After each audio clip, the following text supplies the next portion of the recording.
Hello students, कैसे हैं आप लोग। अभी तक हम लोगों ने समुच्चय के बारे में कुछ बेसिक चीज़ें पढ़ी थी, जैसे रिक्त समुच्चय क्या कहलाता है और परिमित अपरिमित समुच्चय क्या कहलाता है, और समुच्चय को रोस्टर रूप में कैसे लिखते हैं और समुच्चय निर्माण रूप में कैसे लिखते हैं। तो अभी हम कुछ एग्जांपल्स पढ़ने वाले हैं।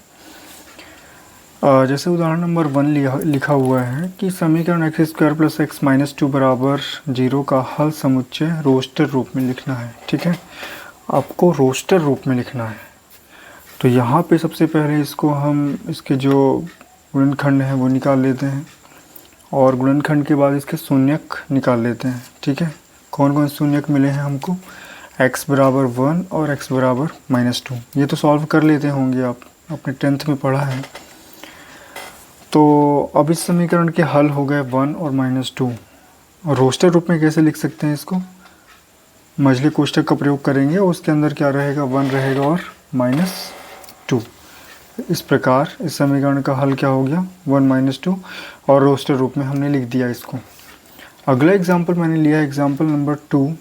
उसमें करना क्या है कि समुच्चय हमारा एक दिया है, समुच्चय निर्माण रूप में दिया है।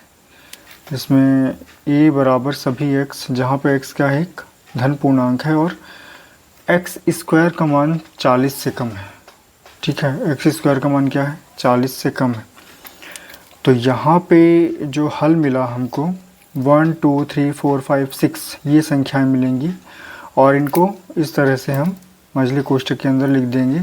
ये हो गया इसका क्या, रोस्टर रूप। इसका मतलब क्या है कि जैसे 1 का आप वर्ग करते हैं, 1 का वर्ग किए तो इसका मान कितना आ जाएगा, 1 का मान 1 ही होगा, मतलब 40 से कम है।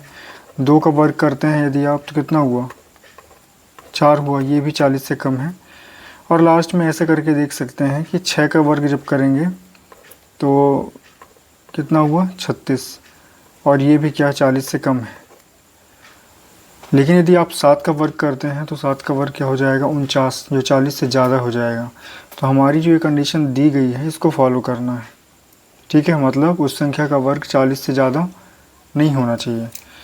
तो इस तरह से हमको संख्याएं मिलती हैं 1 2 3 4 5 6, और रोस्टर रूप में हमने लिखा मझले कोष्ठक के अंदर।